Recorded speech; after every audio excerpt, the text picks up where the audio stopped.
what's up guys? Thanks for tuning in to my 3D print tutorial here. This is just kind of a step-by-step process of one of my projects I'm doing. Today I am going to be doing the Iron Patriot, as you can see from the image here. Basically what I'm doing is it's just a general war machine template that has all of the parts, and then they're painted a little bit differently. You can see all the parts here. It's quite a few parts. I'm doing things a little bit differently. This STL file that I downloaded does give you the option to actually print the entire helmet, which would take about 83 hours, use a ton of filament, and really kind of be a waste of money with the amount of supports that you would need and lost filament. You can see here, yeah, this is just the helmet piece. Just this piece here, I want to say was around 58 hours. And then when I went through, or sorry, it was around 83 hours. And then when I went through and customized the support blockers through Cura, I was able to lower it down a little bit, but it's still about between 53 and 58 hours. I kind of went through to see what creality would do. You can see I'm kind of doing that here. I like trying different slicers to see what does what. I'm actually having really good luck with the creality program that came with my CR10S. So I've been using that for some stuff. I have used Prusa Slicer and Cura, but I actually went back to one of their older versions, the 3.5 actually. I was having some glitches with 4.6.1. So I kind of went back, but I have calibrated my E-steps. This is pretty much a bone stock CR10S, nothing crazy about it. Right now it's printing the back piece. I have some of the pieces already printed here, just held together with duct tape. And you'll notice I merged some of the pieces. You can see where some of them are not merged. These are new pieces here, but this jaw piece is merged. You can tell by the seam line there. So I'll kind of explain that if you're trying to look to merge your pieces. It's a good and a bad thing. Basically, when you have a file, these are all the file parts for the Iron Patriot helmet. You can see all these parts. And really, it just turns into a lot of work to having to fuse them together. They're not really seamless. I guess if you have a bigger machine and you have the time, or if you were selling these or something, you know, maybe you could print it as one, but regardless, these pieces need, you know, some sort of touching up. Like I said, I mean, the print itself is pretty good, but there's just certain areas that are gonna need touch-ups from the supports and stuff, so you're not gonna really be able to print these and just leave them. You're gonna have to do some sort of sanding, some sort of filler primer, and some sort of painting. So I'm not really too worried about little seams, but I'll kind of show you the beginning process of what I do. So basically all you have to do is, if you have a Windows 10, is just double click on this, and you have to have the Print 3D program, which should come with pretty much all Windows 10 computers. But it pulls up this, the part that you clicked on, and you want to hit OK, and then launch 3D Builder, and that's what the program's called, 3D Builder or Print 3D. And it gives you this part.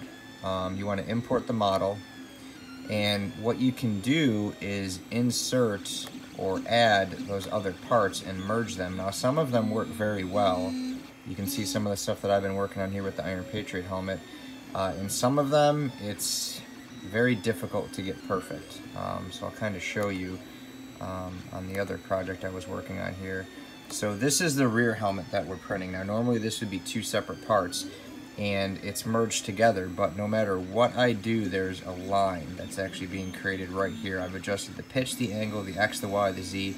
Everything is almost dead on, and there's still a little seam, and you'll see on that back panel right there. Now again, I'm not like super worried about it because I'm gonna go in and sand that down, put some filler putty, use a filler primer, sand it and repaint it, wet sand it multiple times. But it's frustrating because at the top of the helmet, there's really nothing, and then as you go down, so I'm not sure if that's the file or what it is. Like I said, I'm not losing sleep over it. It's okay, it'll happen, because what I initially tried to do is do the whole helmet top as one piece. Now the only problem with this is when you do helmets, you should really stand them up straight because they'll print faster. You'll use less filament because you won't need as many supports. When I did it this way, just this was almost the same time as printing the entire helmet, so it was kind of a catch-22. It didn't really make any sense. So I opted to not do that. So what I'm doing is this image that you're looking at here is actually 8 parts. There's a left and right to each side, so 1, 2, 3, 4, 5, 6, 7, 8 in the rear. You can see here as I click on them, these are all individual parts that I've merged. Now this 4-piece section here emerged beautifully, but I'm having the same issue on the front here where there's a little lip and a little gap. So what I'm really going to do is I'm printing the rear section by itself, the front section by itself, and then I'm going to print this together because I think that's really important because this ear piece here really needs to be sequential and seamless. So that's what I kind of spent the last few hours doing, just rendering this together. But basically once you get it to the way you want it, essentially what you do is you select the items, so they're highlighted in blue, and then you would go to edit and you would click merge. Now when you merge them, it all turns it into one solid piece. And then you would just go to your drop down menu and click save as, and then you could save it as a new file. So you could see that on my files, I think it's this one, yeah, you can see how I've got, I could spell helmet on here, it says helmet, but I've merged a bunch of these pieces together and made files. I've actually made unmerged and merged files in case I needed to go back and tweak everything, because once you merge them and save that file, you can't separate them. So I made 2 files, one that I could separate and one that I could not separate. But you could see that this is a 20-piece print, which is a lot of stuff, so I merged some of them together. So like I said, that's a quick little tip there using the 3D Builder part. And just some of the process here. So we've got the back piece, which was 2, and this one was fine. There was no seam there whatsoever. On this one here, the seam is not really visible, but on the front jaw here, you can see a little bit of that. And I'll fill that in with filler putty, so I'm not really too worried about that. But so far, I've got the lower part done, and I am currently printing the back piece. So that will attach to here, and then I'll print that top part, the front little, I don't know, widow's peak or whatever you would call it part, and then the face mask being last, because the face mask is actually what's going to take the longest because of all the supports that I will be using Cura and using tree supports for. So yeah, with this file, let me see here, it shows all the pieces as they are to be placed, which helps. So you can see how, so I basically gone and merged 3 and 5, 7 and whatever's on the other side, this whole top part there, 4 to 6, and then I forgot what the other side is, but it gives you both sides, so you know what's what, which is a big help. Yeah, so you can see here, 16 and 9 I think it was. So it's helpful, because realistically, if you can fuse some of these together and have less filler and have it more symmetrical and sequential, it's definitely a lot better. So I am going to continue printing these parts here as we go. and I will show you some updates on how we start to knock some of these seams down and fill some of these little blemishes and whatnot in. So, but yeah, I'm just using Creality right now. I was able to actually, when I did my E-steps, go in through the G-code, and you can see I put my calibration sequence in there. So these are all calibrated. It's printing out really nice. I am at about 70% speed. The fan is generally low, 19%, 210 at the nozzle, 60 on the bed. So I've already printed one piece. We're not too far in with this. This has been printing for about 2 hours. But yeah, definitely keep my speeds down. That's helped a lot. So yeah, we'll give you some updates here shortly once this finishes up.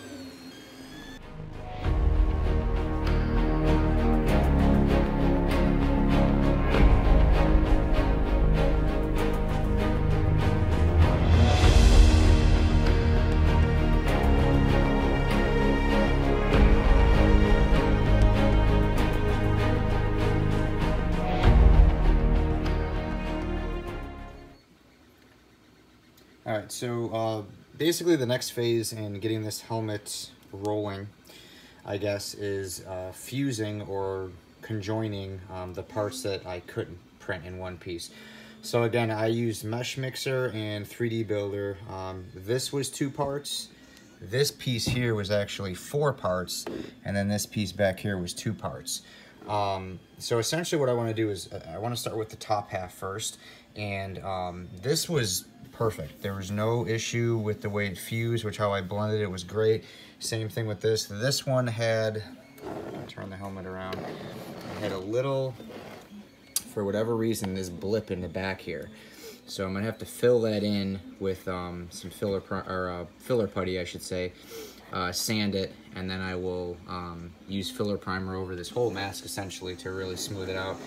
Do a light sand and it will really look great. Right now this helmet's just held together with duct tape, and that's really just to see how it sits, how it lines. I kind of shifted everything around. Pay no attention to this. I've been moving this around, the tape's starting to fall off. So this is basically a 2-step process. So what I'm going to do first is just use Loctite super glue gel. I'm going to put it along here and then basically just hold this together to give it a good bond. I'm going to do this for this piece to this piece, and then this piece to this piece. Then on the interior of the helmet, I'm going to use Rapid Fix. This stuff is awesome. It will hold metal together. I will do a video of this application. Key is you use this on the inside, not the outside. You're basically using this almost as a weld, and I'll do a video on this, but this will hold together metal. Like this stuff is strong. It's basically a liquid and a dust, and it works amazing. You can see I'm running low on it. I got to get more. But this is after the super glue. Key thing too is you want to let this super glue set for a good 24 to 30 hours before you even introduce this, because it can cause some gassing and basically a reaction. So you want to make sure the super glue is completely dry, that way nothing seeps through and kind of reactivates it. It can come to the surface and basically cause this to melt, which we don't want to do. So basically what we do, like I said, we're going to do super glue, we're going to let that sit for about a day, and then we're going to use the Rapid Fix to basically weld the whole interior of the helmet. Once that's together, we need to eliminate this seam. So that we're going to go through and use some body filler and fill all that in. But the first step is going to be just super gluing this together. So I'm going to do that. I don't really think we need to have a time lapse of me super gluing some 3D printed pieces together. So I'm going to super glue this, and then we're going to come back and check for an update, and then show you how to do, using the Rapid Fix, how to do that conjoining or that weld on the interior. So I'm going to get this piece super glued here together, and then we'll check back for the Rapid Fix installation, so to say.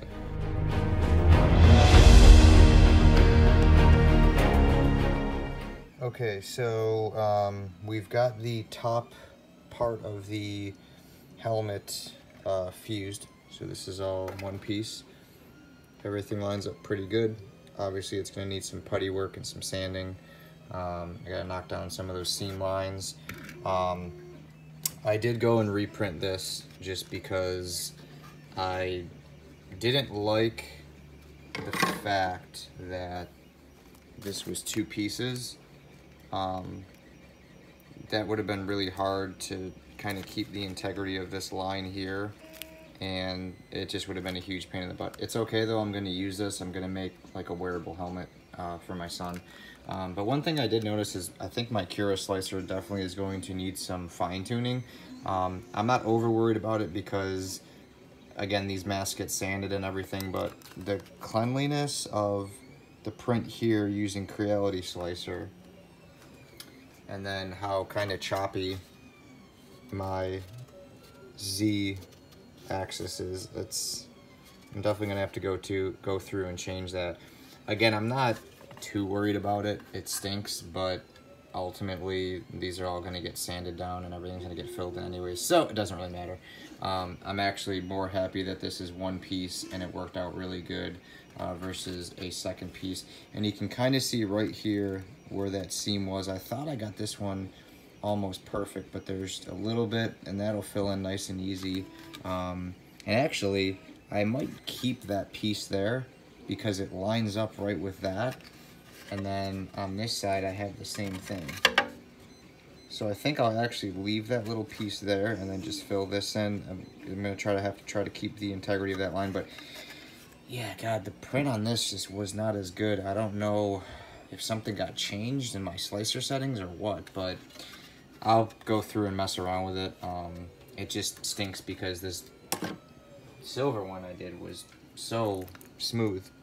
But again, I used 2 different filaments, so that could be why too. Temperature was the same. The speed was actually lower on this, but it is what it is. So basically what I'm gonna do now is just kind of do some super glue tabs on this and get this in place, and then I will show you how to use that rapid fix, because these welds, as I call them, are super strong.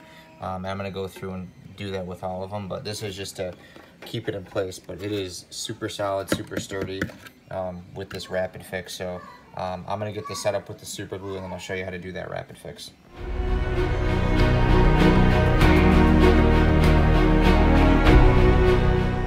Alright, so here is the Iron Patriot mask helmet, adhered or welded, whatever you want to call it, together. You can see that it's 1 solid piece, and I use the rapid fix for this. So I'll show you how to use that right now before I get too far along. It's really something where it's kind of hard to do with holding a camera. I actually had to have my daughter hold the one part in place for me while I applied the adhesive. But what I like to do is just use a gel controlled Loctite glue to kind of get it in place. So basically what I'll do is you know, flip it and maybe just run a bead along here and then hold this place inside to get it in place, and then apply the rapid fix and just do it side by side. And essentially I'm going to go through and just reinforce a couple areas, but the whole mask where it meets, you can see I've got some gaps in the back. I'm not too worried. I'm gonna fill those in with some filler. I guess it was just placement being a little bit off, but I'll be able to fill that in, you know, front and back with some body filler, and then sand that down, and it'll look just fine. I've got other areas, like I've already mentioned on the back here, where the seam is. So all this will be uniform and very symmetrical. Luckily on the top here, it fits pretty smooth. So a little bit of filler, some sanding, and here is going to be a little bit of a challenge. You can kind of see how it's off in a few spots, but I'll be able to Dremel that down and sand that down and get it smooth. That's what happens sometimes when you fuse things, is they get off by a few millimeters. You can see how it's closer here, but that side I'll just kind of end up grinding it out and putting it, I'll kind of like notch it on an angle on each side, and it should look pretty good. But basically, for the rapid fix, let me unscrew these here. I should have done that before, but of course I didn't. You basically have a resin and a hardener, or as they call it, an adhesive and a welding powder. So this is a liquid, and this is a powder. And let me find a spot that might work. Kind of already got it on there. Yeah, I could do a small spot maybe right. Yeah, I got that. Got a lot of it done. I'll just do a small place for example though, like right here, because there's really nothing right there. So what you want to do is you want to come in and just do a couple drops.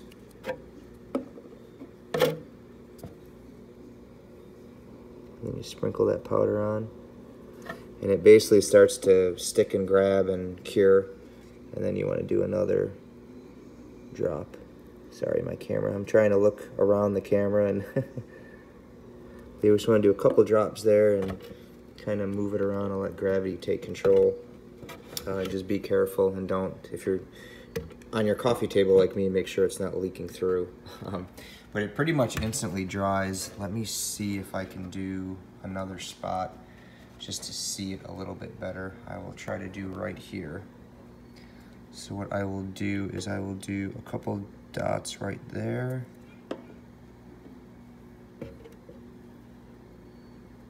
And put the powder on. That's a pretty good ratio right there, and you can see how it instantly starts to dry. It's very easy to use. It does have a pretty strong smell, so don't get your face like in the mask, because if you get a whiff of it, it kind of stinks a little bit. So, but that's pretty much it for the rapid fix. You can see I kind of went around the whole mask. It is very, very strong. It's a great way to weld pieces together, and it really works, you know, magnificently. So I would recommend definitely trying that out. Gonna try and do one more spot here of the rapid fix, because I noticed a spot right here I didn't get. So again, we want to do 2 drops there of the resin, and we come in with the powder hardener, and then if you want to add another drop there, you can. But that's pretty much all you need to do, and it literally dries within seconds. I don't want to say it's completely dry to the touch, but it pretty much is. I haven't really tested to touch it right away. I guess I'll be the guinea pig now, but yeah, I mean, you can feel it's warm because it's curing, so it's a little bit warm. But yeah, it dries, like I said, within seconds. You can actually touch it. But I would kind of let it sit and let it cure. Essentially what I'm gonna do now that, you know, most of this mask is welded is, like I said, kind of grind some of this down, fill this in with some body filler, and start eliminating those lines and making this thing look a lot smoother. Overall, it lined up pretty well. Like I said, there are gonna be some areas where I'm gonna have to build up the lines, but I'm not too worried about it. It should look really good, really clean. Yeah, and it should be pretty fun. Redoing this jaw, I don't know what happened with my Z offset and Cura. It's kind of sloppy, but that seam isn't as noticeable, but now I'm just gonna have to do more sanding, so it doesn't really matter. I have to do the same amount of work regardless. But most of this print was very clean. It looks really good, so we're gonna start prepping this thing, get some body filler on there, start doing some sanding, do some time lapses, and give you guys some updates.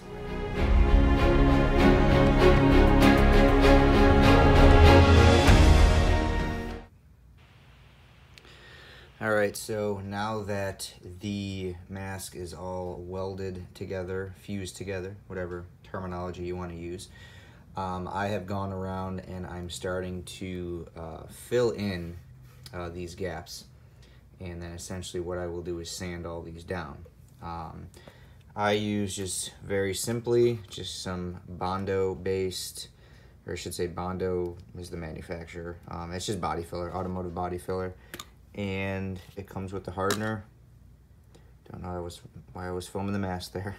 It comes with the hardener, and then that's just a little spreader it comes with. But what I did, because I had mentioned how I'm gonna close off this gap, and again, it's hard for me to do one-handed videos.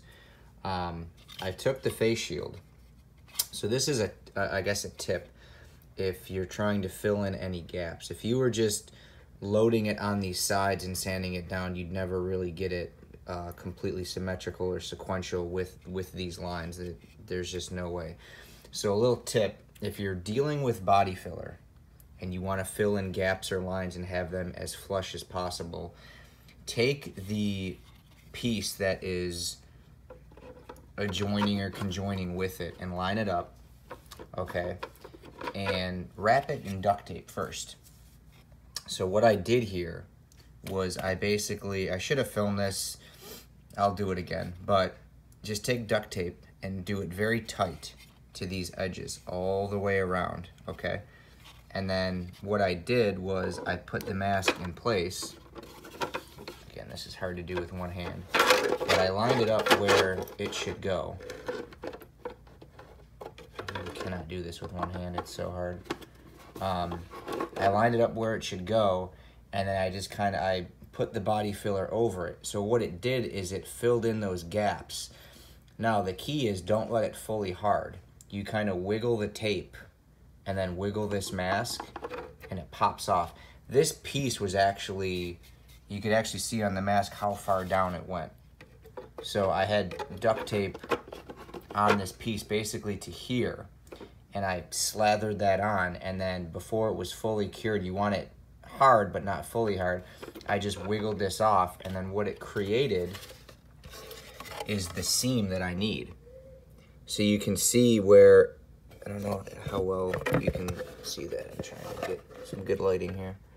You can see how it creates exactly where I need it to go to.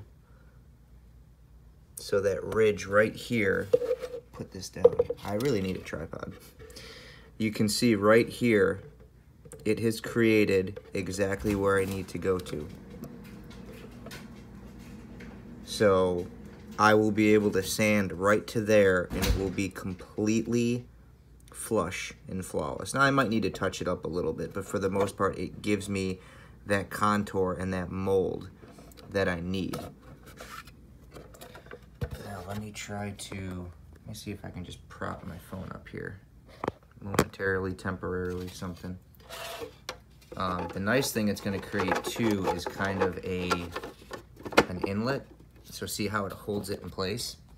Now there is a small piece I'm going to have to sand down, because see how it's not fully flush? It's creating a gap here, and that's because it's hitting somewhere right here. So I still need to sand this down and then do a little infill right here on both sides, but this will be completely flush. But what's crazy is look how much better the mouth looks just by doing that. And that's really what I wanted. I wanted it more precise and cleaner. I don't mind a little gap because I know that's how the mask is supposed to be, but there was a huge gap there and I didn't like it. I am probably going to fill this in a little bit, but you can see when I push up on it and get it in place how much better it sits. So this will likely be just completely glued in place. I just want it as symmetrical and just clean as possible. So I was hoping to not go OCD on this mask like I did the rescue mask, but it's gonna end up happening. I know the little gap here is supposed to be there. I'm going to fill this in and then fill this in better. So I will do that taping method again with the duct tape and show you how that works. But this is gonna turn into a pretty big project. I am reprinting this because unfortunately, when I did my supports, they just wouldn't pop off, and then I tried sanding them off, and what's going to happen is it's damaging this. So what I'm going to do is I'm going to do another make of a probably battle-damaged war machine, and I'm just going to make it for my son. I have those extra pieces for the jaw down here, so really I'll just reprint for him these top pieces here, and I'll just slap it together. It's something that he's going to wear and play with. I may put a hinge on it so he can kind of play with it. But that's kind of where I'm at. So you can see I filled in all these. I'm going to start doing some sanding, start knocking some of this stuff down, get it smoothed out, and then I'll do a video on the sides here and around the mouth probably too, on how to do that little trick with the duct tape and the body filler. So I'll get sanding this down, and then we will come back with an update.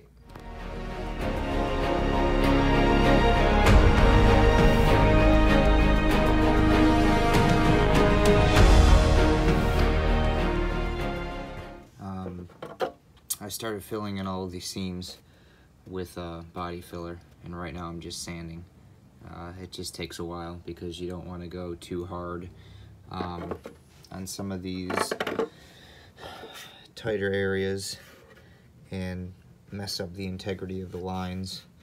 So really all I'm trying to do is get these knocked down as best as I can, and then get some filler primer on here, and that'll show the high and low spots of the helmet of what I need to sand. But this needs a lot more work. You can see I obviously didn't even sand this yet.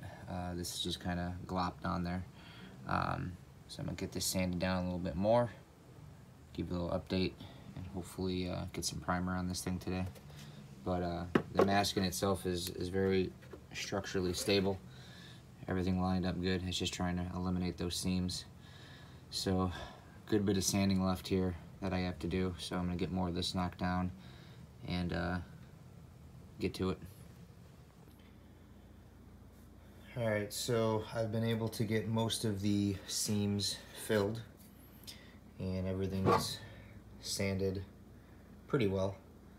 There's some dips and things I gotta work on, but what I'm basically gonna start doing here is just taking some filler putty, not body filler, but filler putty, to fill in these very minor grooves and everything, and imperfections, I guess you could say, from printing. So I'm gonna start filling all this in, getting it sanded down, and then getting all these little areas here that are uneven, and get a coat of primer on here and find the high and low spots and sand some more and keep you guys updated on the progress.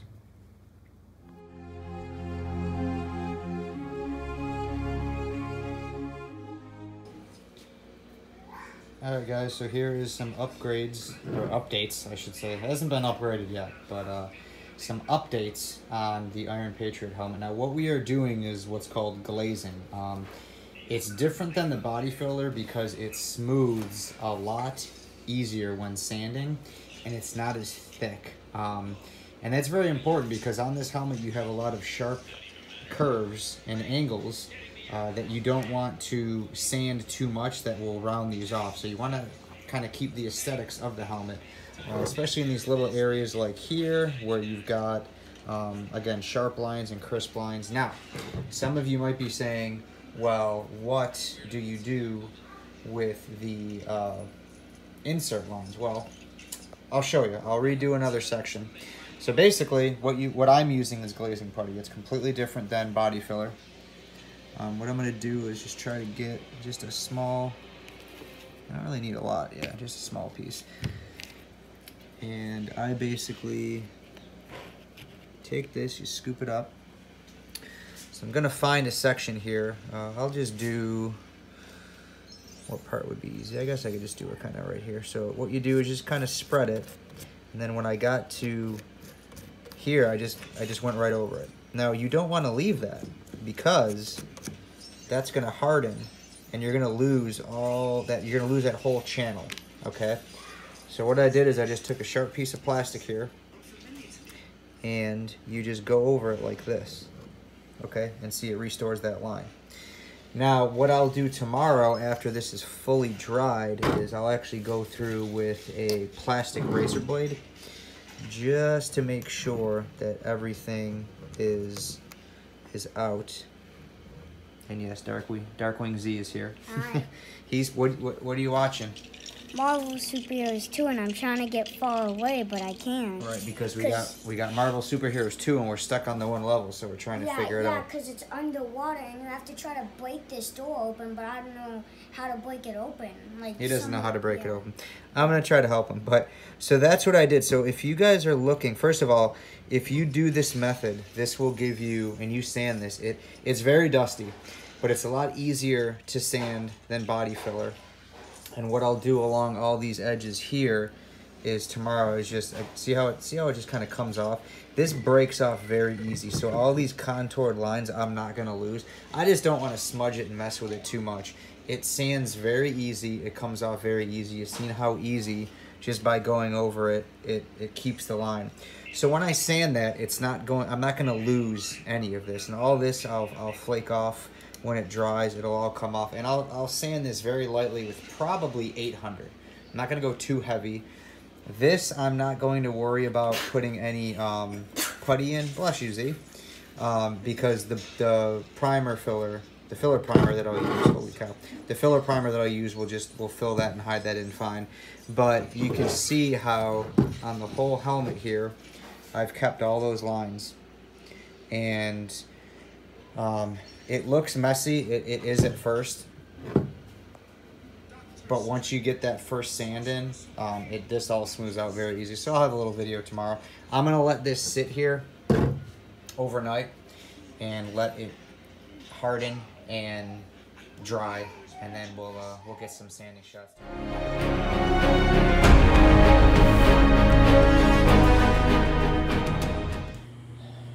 All right, so to spare you the time lapse. I keep saying I'm going to do time lapses and I never do. You can see that this process is, it's messy, but it comes off very easy. I originally started with 600, it was just taking a while, and what I ended up using was 180, and just kind of used a paint stick and then used a piece folded over. Now it's not done. This is just kind of the first step in the sanding. I've already wiped it down with isopropyl alcohol. We can still see we've got some dips and some craters. Okay, but what I'm gonna do is I'm gonna hit it with sandable primer and then sand it again, probably 2 or 3 stages, and then really kind of go through what the primer will do is it'll show all these blemishes more. I mean, I can see a lot of them, but it's going to really kind of bring out all these little areas, just basically show what I have to fine tune. So I'm going to hit it with sandable primer.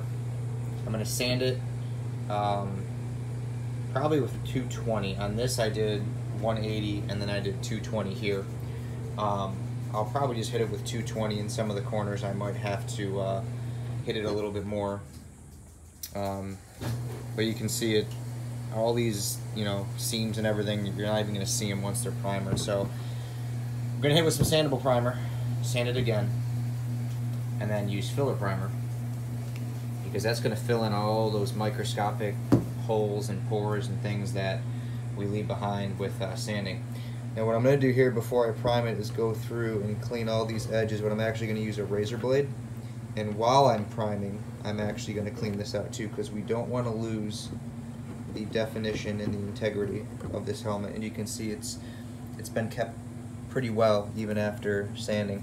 Still don't know what I'm going to do right here with this little, I might take a razor blade and just kind of gouge that out. I might actually take a razor blade and heat it up and just kind of notch this over so it flows more uniformly.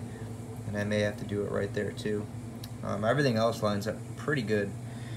So I'm going to clean up all these little edges here and then get some primer on this thing and see how it looks.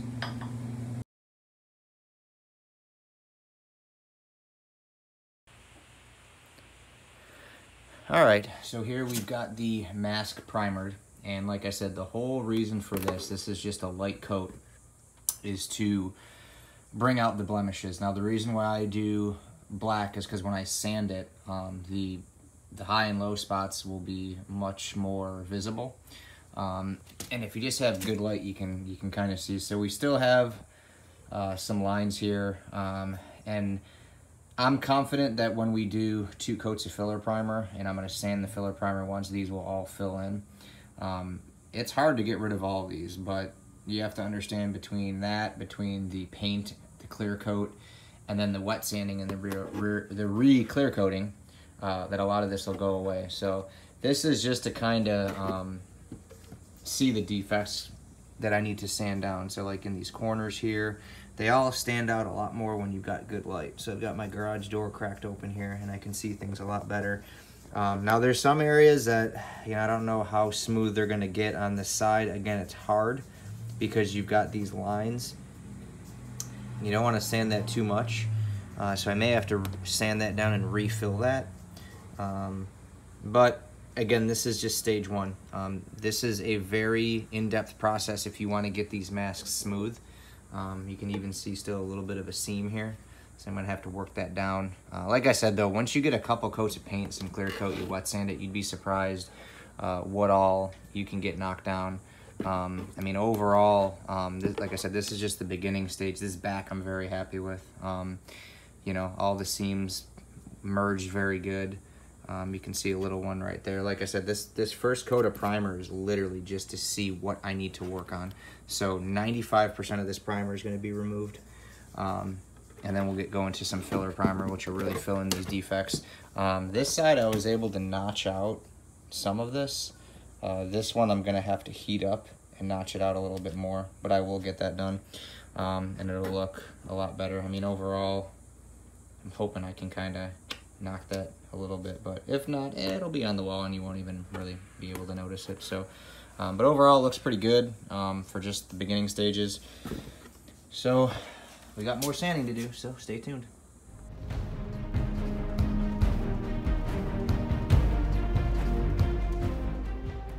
All right, so here's a look on how to get rid of gaps if you're really trying to get these seams to line up.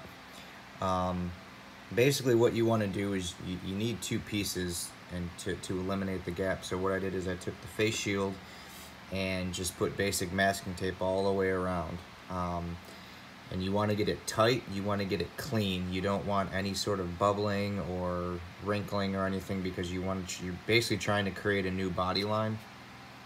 So I did 2 layers. One I just did light, just to kind of get it to grab on there, and you're not gonna put tape on here before I dig in any deeper, because this is what we want it to bond to. So I kind of scuffed that down a little bit and just taped off this bottom part. But I did 1 coat with more hardener, so it dried quicker. You can see how it's a little bit darker.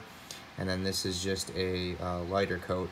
It's already hard. And then what ends up happening is it creates kind of like an imprint on the inside, but what I did is I put some body filler on there again so it could grab onto it. So what happens is where that gap is, the filler kind of squishes through, but it doesn't have much to grab onto, so I just basically put more body filler on there so it could grab onto it, because in essence we're creating kind of a mold. I'm going to reset my camera here and show you how I took it off. You don't want it to fully harden, you want it kind of flexible, and I'll explain why in the after shot. So let me get my phone angled here and show you how I got this off.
Peel it off the inside here too. That's what I'm doing, so don't just think you're staring at the helmet for no reason.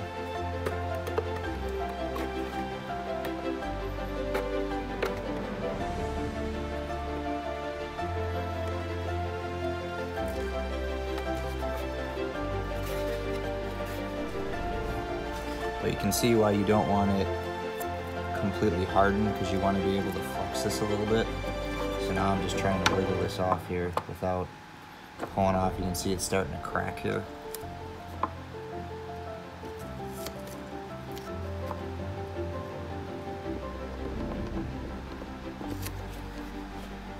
This tape on the inside is what's giving me an issue here. I might have to get some tweezers.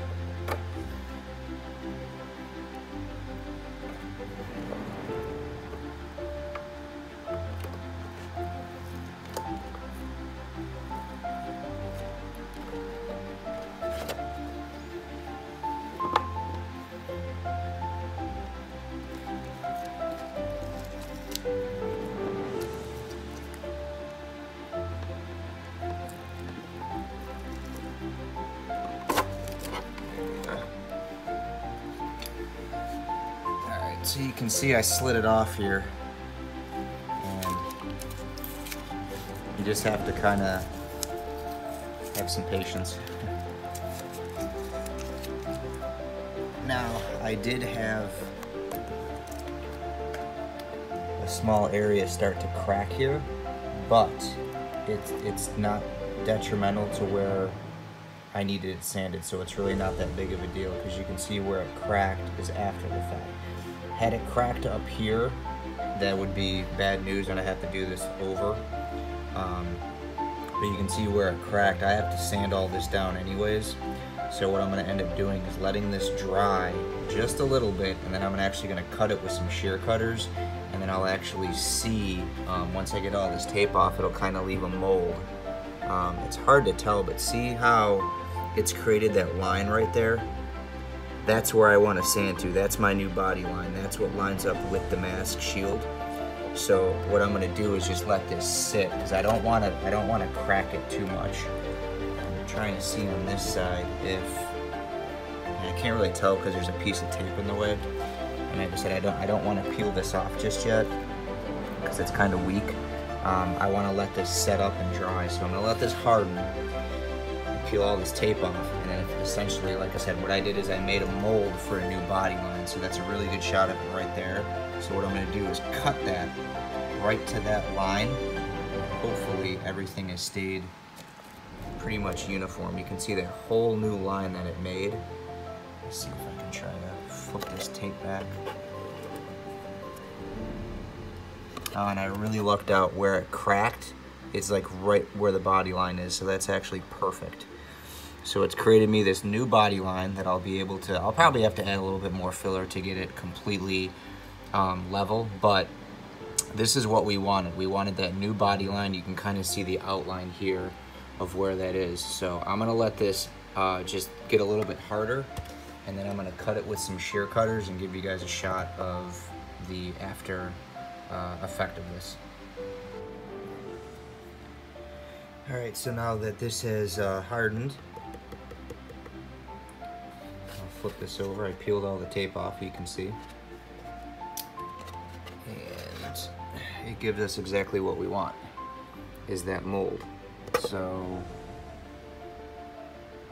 it's given us the line that we need to kind of help us guide us into sanding that so it lines up perfectly with the mask. So what I'm going to do is just kind of snip some of this off and see how it lines up.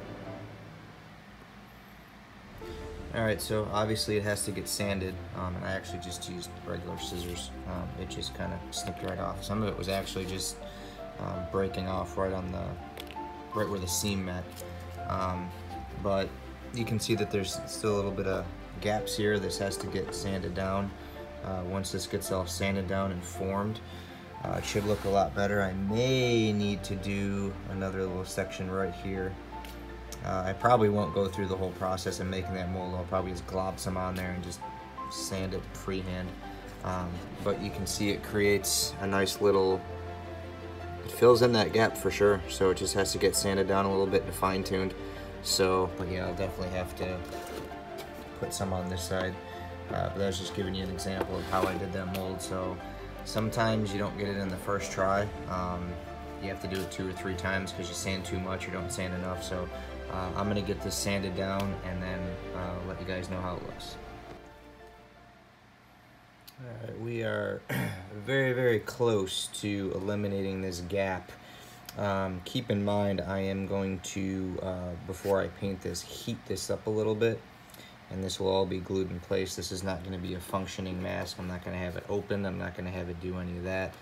Strictly for display. So when I put this helmet on, all of this will be glued in place, and I am going to heat up the widow's peak and glue it so it'll sit like this. So I'm pretty happy with the way that looks. I'm gonna knock it down just a smidge more on the top part here. If you look at it from the side, it sits a little bit high, so I'm just gonna sand it basically this way to get it more flush with the helmet. But when that's in place, I think that's a pretty good elimination of the gap, in my eyes anyways. So I just basically have to kind of sand this down and get this more flush. You can actually still see how it's a little bit raised here, so this still needs more sanding. But overall, doing that helps eliminate the mouth gap and some of the other pieces that I was concerned about. So I'm pretty happy with the way that looks. So I'm gonna get this knocked down, do some more sanding, and show you how it's looking.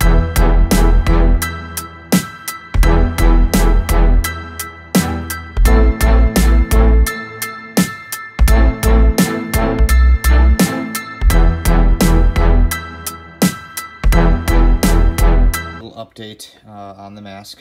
It has its first coat of filler primer. It was fully sanded, and now it's got filler primer on it. And the reason why I do the filler primer is because it's a lighter color and it shows the defects even more that I need to work on. So as stated before, this is a very, very tedious process. Obviously, I try to get these helmets looking as realistic as possible, as smooth as possible, and it's a very long process. So when you go from black to gray, you can see all these spots that just need to be worked in more and more and more and more. One thing I highly, highly recommend doing, if you use filler primer and you have any sort of helmet that has these lines, I've talked about these lines a few times, after it's dry, take a flathead screwdriver, something that will fit in these channels, and just scrape out the paint. I know it sounds barbaric, but if you want to keep the integrity and the form, you got to get the paint out of there. You can see on some areas on the back where it's already, you can see how it's kind of starting to round off because it's getting filled in with paint. When you clear coat and when you paint, you can't scrape it. So if I didn't go through and scrape all these, I would lose a lot of definition within these lines. So I try to scrape as much out. I'm actually going to get a smaller flathead and scrape it out some more. And you can see right here that little section that I did. I don't know if you can tell how it pulled just a little bit of paint off there. See that right there?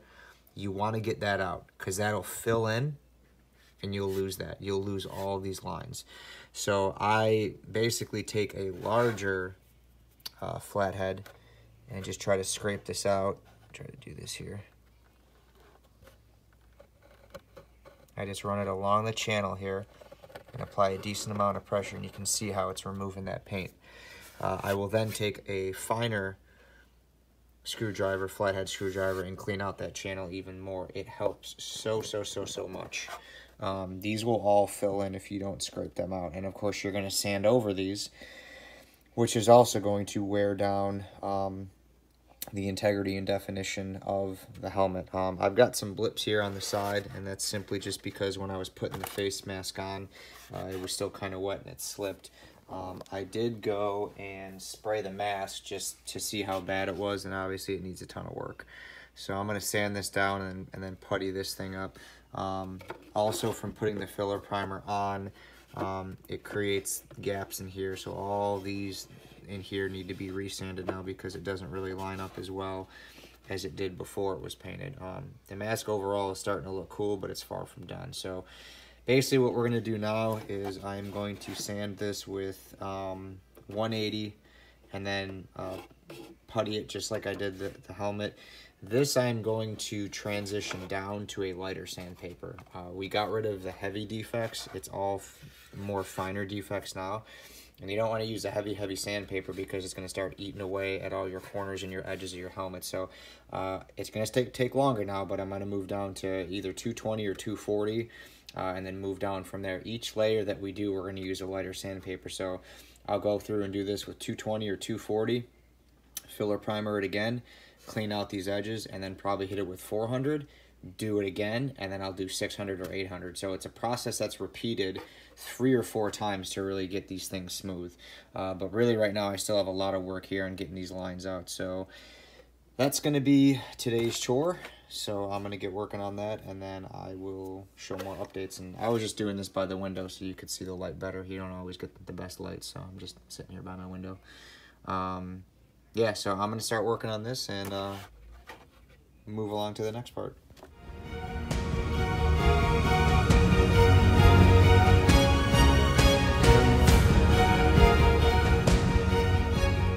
Alright, so here is post sanding, round 1.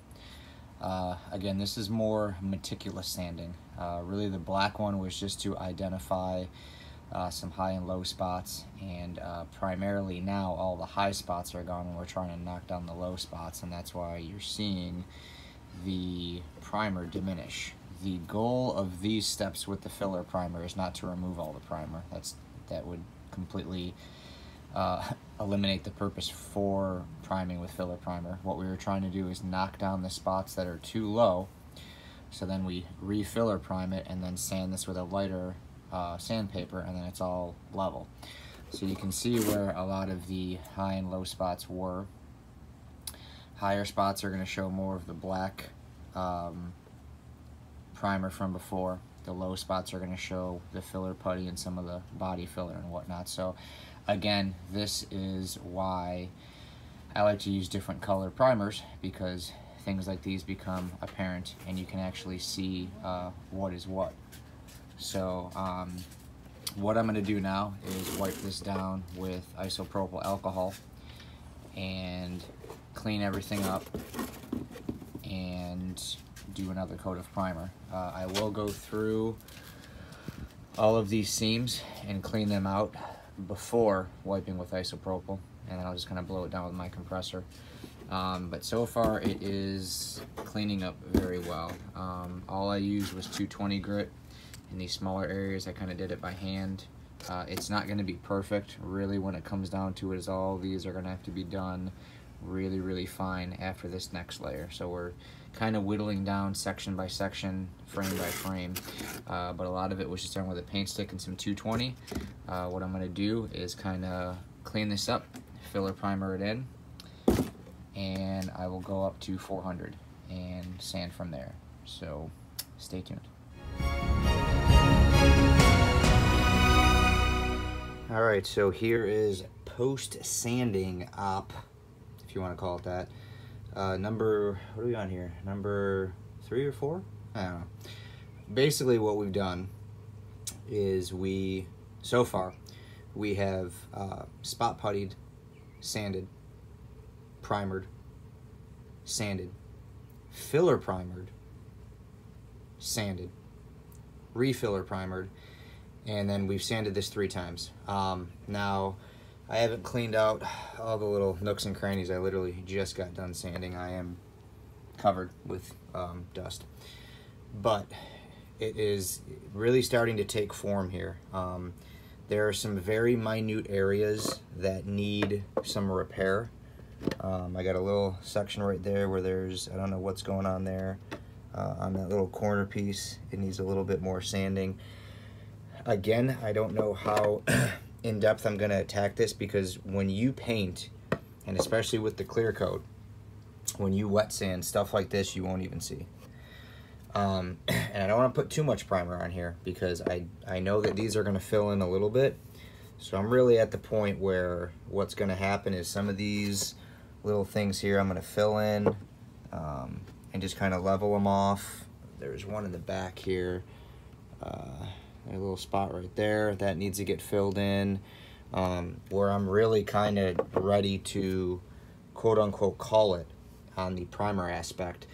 So what I've done with here is 320 grit, 500 grit, and 600 grit. If you hold it up in the sun, you can actually see that it's got some shine to it, which is good. That's what we want. We want it very smooth. These little sections that I had here, these circles, these were low spots that I had to level down. But this is to show you that when I'm doing my resanding, how much I'm not taking off. All I'm doing is try to get this smooth. I don't want to take the filler primer off because that completely eliminates putting it on there in the first place. The idea for the filler primer is to fill in some gaps and then use a lighter sandpaper to smooth this out. This is very smooth. It's not rough or anything.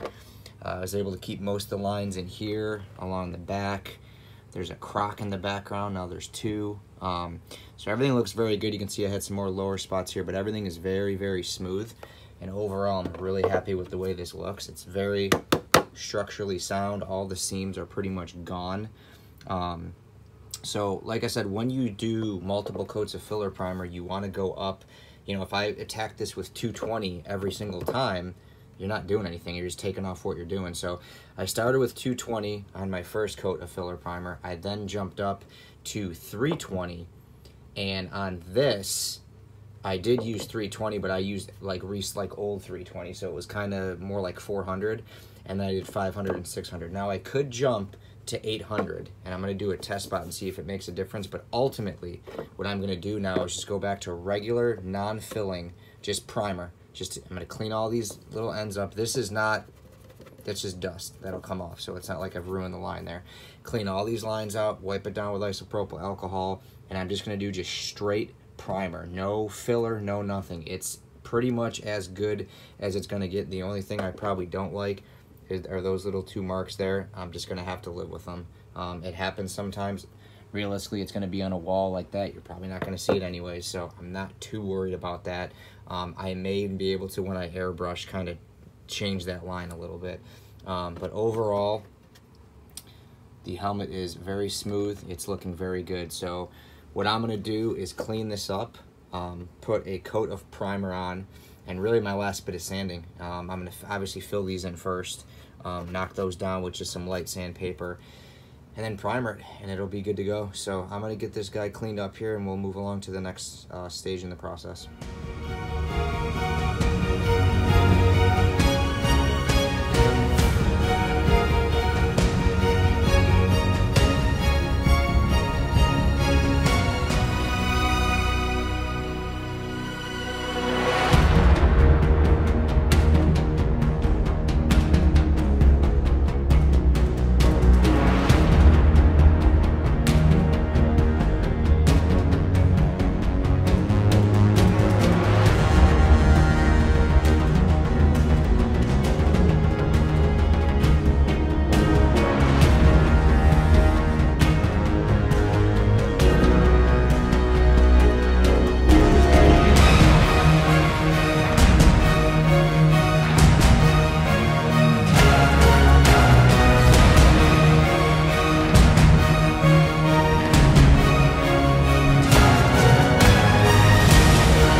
Alright, so I have cleaned out all the lines with both a plastic razor blade, and a tip is to get you one of these.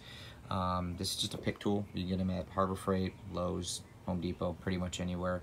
They're used for pulling wires or picking at plastic things to get tabs off and whatnot.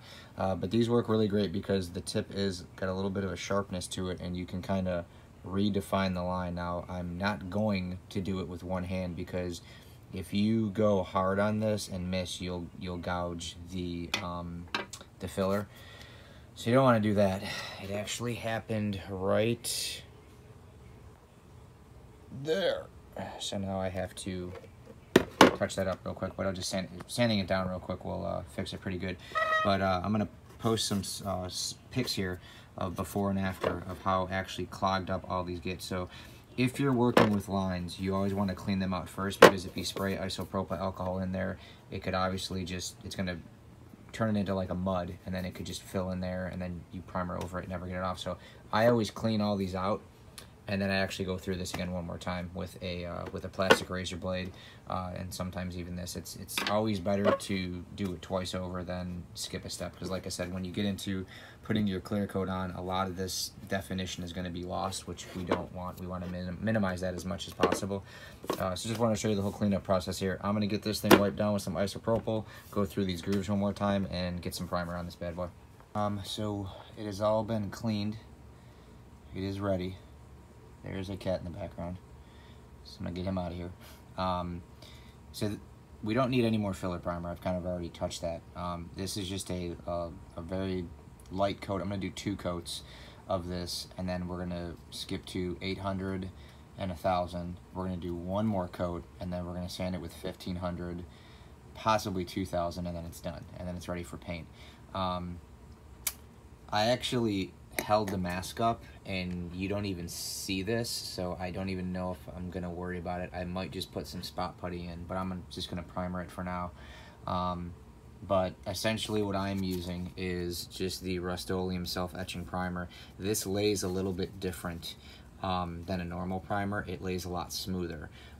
Whereas sometimes you get that rough texture with primer. You kind of seen it with the filler primer, because there's actually body filler in there. This is meant to bond to like bare metals and things that need maximum adhesion. So what it will do is create a very tight bond. It will lay a lot smoother, and it will actually allow the paint to stick a lot better, so I won't have to do as many coats, and I will not lose the integrity of all those lines I've worked so hard to keep. So that I highly recommend for your last coat of primer to use self-etching primer, because you won't need to use as much paint. You can do 2, maybe 3 coats, and then just do a couple coats of clear coat, and you won't lose too much definition here. I think we've done a pretty good job. I mean, understand that these masks in the movies, I mean, they're beat up anyways. There's just some things that maybe I just need to, you know, change my layer height when I print things. Either way, these masks come out awesome. I mean, it's nothing to knock anybody else, but I've seen some other people's that they sell on Etsy, and they don't look that great. Mine look pretty awesome, and I'm just doing it just for fun. So I think overall, the steps that I've done, the processes, it's going to come out just really awesome. So we're going to get this thing primed and then move on to the next stage of sanding. All right, well, here we go. 2 layers down. And it's cool to see. It's fun to see these helmets start to take form once you get to this stage. You can see that, you know, the work in sanding and just all the prep work, it turns out to be a pretty cool end result. Obviously far from finished, but you know, just really smooth. You don't see any lines. That's my biggest thing is with 3D printing, is the lines. You get the Z-band lines, or your X and Y aren't tight enough. I by no means am an expert at printing, 3D printing. I'm very new to it. But I actually, over the weekend, was messing with a lot of my shell settings, my infill settings, my layer height, and I printed a Eye of Agamotto holder base for it, and it came out awesome. So my next step with these is to try to eliminate all this sanding and all this stuff that I'm doing, and just let the printer do the work. And I think that's where some people lose their prints, is they think you know, these things should be printed in, you know, a couple hours. I ended up doing a 13-hour print, and I'm not going to do a video. I can post some pics of it. But it was a 13-hour print on, you know, a base that, you know, it holds the Eye of Agamotto from Doctor Strange, and I mean, the thing's maybe 8 or 9 inches tall, 5 inches, 6 inches wide. I mean, there's some definition to it, but, you know, some people would sit there and say, well, I want this, yeah, just print it in 4 or 5 hours. They've got it on the fastest setting, The height is, you know, through the roof, and they got all these lines in the Z-axis, and it just nothing looks clean. And a helmet like this, if you're running a thinner layer height, I mean, you could print this thing in one whole piece and it could take 3 days. But that's kind of where I think I need to be at. Like I said, I'm really starting to dig into how this 3D printing works, understanding it more and more. And although I do love taking a sloppy print and turning it into this, if I could eliminate doing all this, it would be nice. But I think this is what kind of separates some you know, people who 3D print and some people who 3D print and finish. You know, doing the airbrushing, doing the filling, the sanding, it all kind of comes with the territory. You know, there's some people out there with tons of followers and all the, you know, and their prints aren't even that good, but it's just good content and people are, I guess, inspired by them. So this video is kind of to say, hey, don't get discouraged with your prints, that they can be fixed, they can be repaired. It just takes some time. I've been working on this thing over a week. You know, I work full time, and this is just on days off and here and there. You know, but it really does start to take form. Like I said, it looks pretty awesome, and it's not even painted. You can see I got some overspray spots over here, but ultimately what's going to happen is this is going to just set to dry out here on the patio. I'm not using anything fancy. I'm using basic sandpaper you get from Lowe's, stuff you get from Lowe's and Walmart and all that. When I do the final painting, I will be using airbrush and HVLP, so that'll be, I'll probably do 2 parts of this video. But overall, I think this looks awesome. I really need to start working on the face mask, the faceplate here, because I haven't even touched that yet. I just put some primer on it. So that's kind of my next step. I'm going to put this off to the side and start working on that. So with that said, we're going to let this guy dry, and let's start working on that faceplate and get this whole thing, this whole piece looking like one.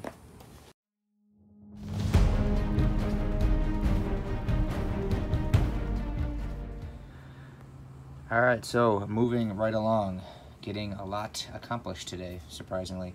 So I sanded this with 100 grit, and then 180, and then 220, and then 400, just to try to get it as smooth as possible. This, at first glance, I thought didn't need as much work as the helmet, and it does, but it doesn't. There's just some areas where I'm going to have to putty in. I'm not going to be able to, that's just going to be way too much sanding. So these areas here, I'm going to fill in with some putty, basically re-sand those down, and then primer it. Up here as well, you can see this dip. That just, I don't know how that happens. I don't know if it was a Z-hop or something. I don't know. But that's got to get filled in, and then basically the same thing happened on this side. So these dip really low. I don't want to sand this down to where it doesn't line up with the mask. Same thing over here. The remainder of it is very smooth. It all leveled out very, very finely. So what I'm actually going to do is fill these in, and then I'm going to sand it, and then I'm going to filler primer it, sand it very lightly, and then hit it with some etching primer.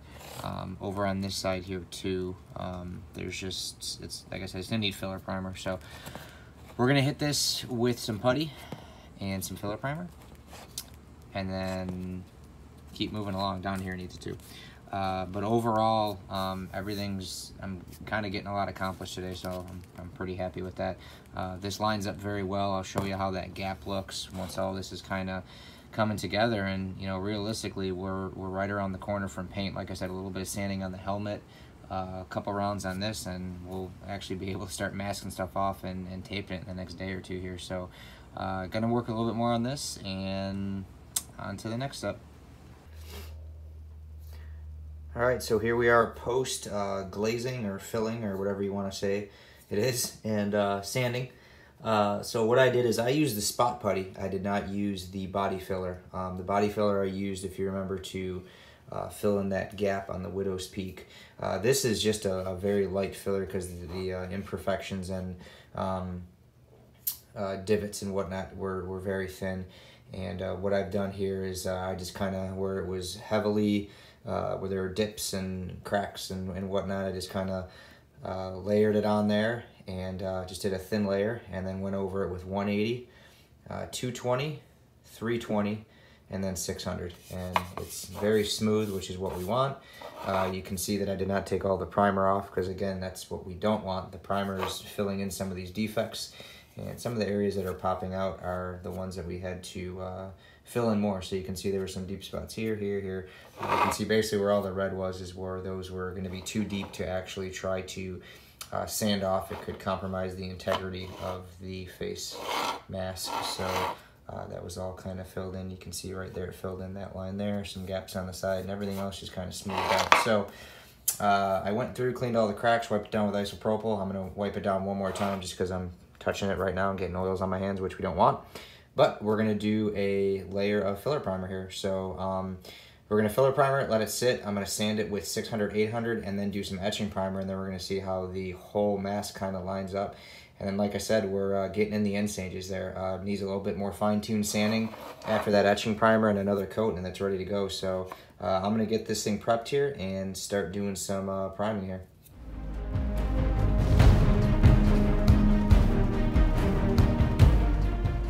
All right, update on the faceplate. Faceplate wasn't quite as bad as the mask, or the helmet, I should say. So I went a different route. I went really heavy with filler primer. I did about 2 coats. Scraped all these lines out. I sanded it with 180 and 220, and then I came in and did some etching primer. And then with this etching primer here, I've done 220, 320, and 400. I found I had some gaps that were not going to be filled in with the primer, and you can still see that there's a couple low spots that I'm hoping the filler primer fills in. You can see on the lip here I had to fill some of that in. So I scuffed that really good with 80 grit and then filled it in with the putty. So this is not the body filler, this is just the putty that fills in very, very low gaps. So now so then I went through and obviously I resanded those. I just did 180 and 220. So this is still kind of rough. You can still see a little bit on the mask here, but I'm going to wipe this down with isopropyl, clean all these lines, and then we're going to do filler primer because there's some very, very minor imperfections here that need to get filled in. I don't know what I'm going to do about that. I'm going to try to just sand that as best as I can, but you can see how there are some dips and some highs and lows, so we got to put some filler primer on that. So I'm going to do 1 layer of filler primer, let it sit, scrape all these lines out so we keep the integrity of it. You can see even where I did the putty that I scraped those out on both sides. And I'm going to do another layer of filler primer, potentially 3 layers here. I'm going to see how 2 coats go, and then if I need a 3rd coat, I will do that. But I'm going to get some filler primer on this, see how it looks, and kind of go from there. Alright, so it is all cleaned, and I just wanted to say I'm going to try to start using the Creality 2-in-1 filler and sandable. This is a better price point. I was using this is the self-etching primer can, but I was using the Rust-Oleum 2-in-1 filler and sandable. The Creality, which they're the same size, they're both 12 ounces, but this was only $4.77. The Rust-Oleum 2-in-1 is $5.27, so I saved a big 40 cents, but I figured I would try it out because when you do you know, a lot of work like this, the price can add up. So if you can keep your price down, but ultimately too, if it's a better quality product. So again, if it saves time, that saves you money, and then you get your mask done quicker. If you're a person who sells these, time is money, so that's good. So I'm gonna try this. This is all prepped, ready to go. I'm gonna get some coats on here and see how it goes. All right, so this is after the single coat of the Creality, and I can already tell you that I like this way more. The fanning, the way it sprays, it disperses so much like further. I barely used any paint, and it put a pretty thick layer on. Between the two, the Rust-Oleum, you get the same sprayer as this, and it probably only fans at, I kid you not, maybe like 30 degrees, so the fan is maybe like this. With this one, it was huge. You can see how well it covered, and that's really awesome because then you don't get those overspray lines. I kind of showed you in the one clip on the helmet how there's like overspray, and that's just like the aerosol that's spraying out, and it causes like patchy, dusty kind of looking areas. This applied really good. This is just one coat. I'm definitely going to go for 3 coats because I can see a couple spots up here. Again, this is going to be sanded again, but I really like the way this lays. I don't know why I literally never seen this before. I use Krylon paints. I don't know if this is new, but the Krylon paints I love, and I don't think I've ever seen a 2-in-1 primer, so I think this might be new, and that's why I hadn't seen it, because I've always used the Rust-Oleum, and the Rust-Oleum's still a good product, but if they would put these fan tips on here, just, man, that would be awesome. One tip, though, with when you are using the 2-in-1, always clean these out with like a needle because they can get clogged sometimes and really affect how it sprays. So and you can actually kind of see how much finer the hole is. I don't know if you really pick that up, but the hole's a lot smaller on here than on here, and that's why it's such a more fine mist, but it lays very evenly. God, my phone's all out of focus right now. There we go. But man, it lays really good, so that's awesome. So I'm gonna let this dry for a little bit. I do have some sanding I have to do on the helmet. I basically went and did the same thing. So I've got to do some sanding on this, and then I'm gonna reprime this, so I should have some video up for that.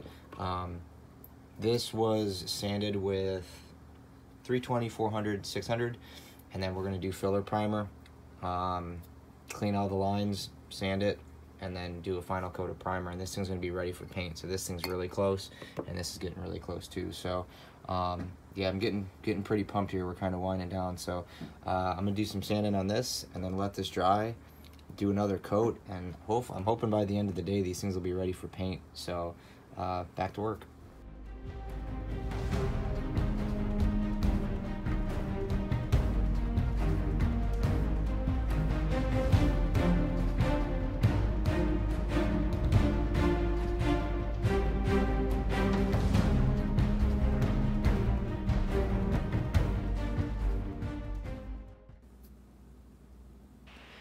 All right, well, here we are. We are in the last step before we paint.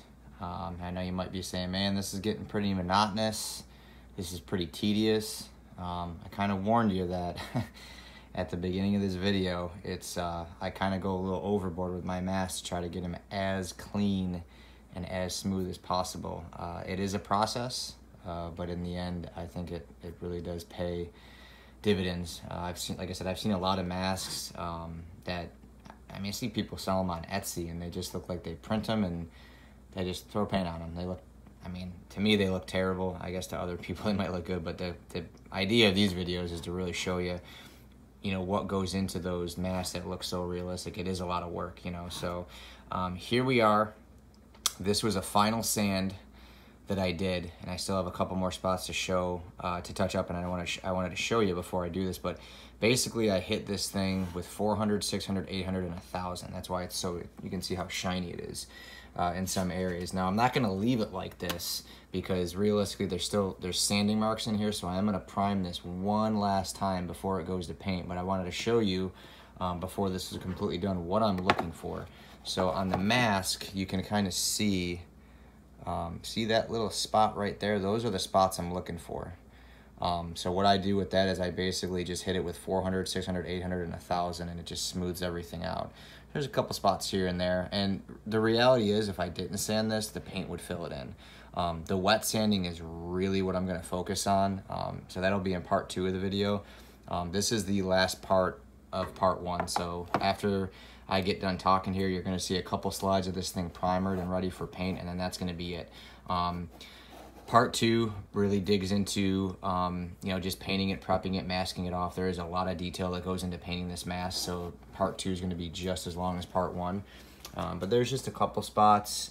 You can see these little, kind of wrinkle, I don't even know if you call them wrinkly. They just look textured, and we just want to level those off. So the majority of the mask is good. You can see how I kind of was able to redefine that line right there. This one's almost completely straight. Again, it's not perfect, but it's gonna be pretty close. So I've gone through and cleaned all these lines with the plastic razor blade, with the pick tool. This last coat of primer is really gonna define this thing. So I'm gonna go through and kind of touch up all these little spots, maybe do a little time lapse of me doing the final coat of primer, and you can see why I need that final coat, because even on that sanding on the sides here, it did take off some of it. That's filament that we want that covered.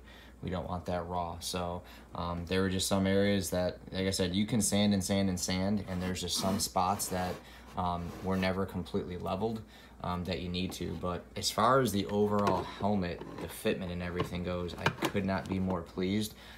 This is not going to be a functioning helmet. This is going to be a closed helmet. So when I kind of adhere it in place, it's going to sit like that. That gap's going to be completely gone. You know, over here, everything should line up. I mean, you can see it lines up really, really well. That mouth gap should be right about there, and it's just much more flush, and it just looks better. Again, this helmet does have natural gaps, so like these aren't going to line up perfect, because that's just how it is. That little gap there is like that, but I got these closer just because I think it looks better. This lines up a lot better here. On this side, this lines up a lot better. I just think it lines up way better. So again, it's kind of my spin on this helmet.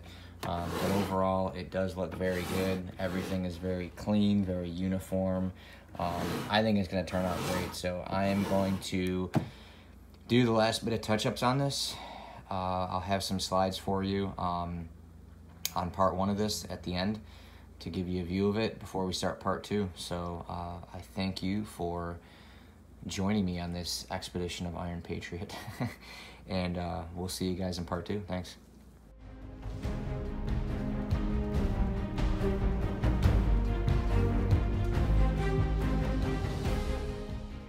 All right, guys, well, that is it for part 1 of the video.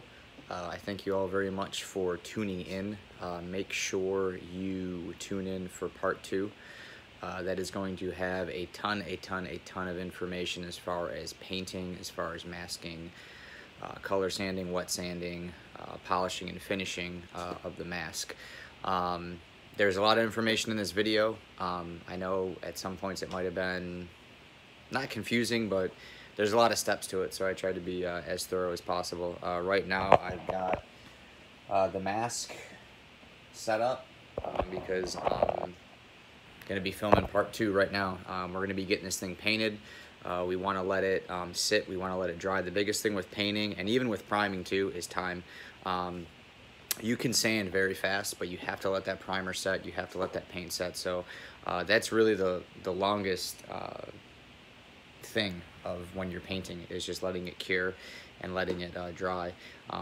I was going to do a more of an in-depth, I guess you could say professional way of spraying it using an HVLP gun at my workshop.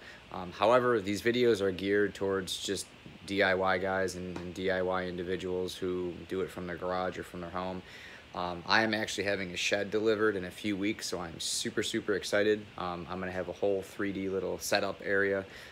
It's going to be great. It's going to be insulated. Like, I'm in my garage right now. It's 100 degrees, which isn't bad for painting. It's not bad, but totally different setup. So this is just the start of many things to come, but I really just wanted to thank everyone for tuning in. This is something that I've actually done for over a year, and I just kind of started getting into documenting everything I do. A lot of people were impressed with my prints and how I did it.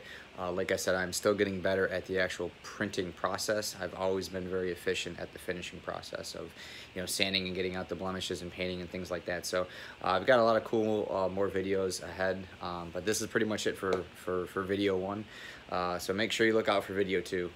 That's going to have, like I said, a lot more information, have the final look of the Iron Patriot mask, and there's going to be many more masks to come. I'm already starting to work on Loki Scepter, Hulkbuster, believe it or not. I'm going to be doing some different renditions of the Iron Man mask, Superior Iron Man, Stealth Suit Iron Man, stuff that I haven't seen. So we're going to be making some different things up. Things that are maybe pretty cool. Even Civil Warrior, kind of an ode to a character that I wish we could see. So a lot of cool masks that are going to be coming. in the future. So if you like this video, if you found it helpful, please like and subscribe. Please leave a comment in the comment section. If any of you guys have any questions on the process, or if anything wasn't completely clear, please let me know. At the end of this little monologue here, I'm gonna relist all the steps, the grits of sandpaper I use. It'll just be like a little slideshow to kind of reiterate the steps and processes that we did. But I want to thank you guys again. Hit that like and subscribe button, click the notification tab to be notified when new videos come up, and we'll see you next time. Thanks.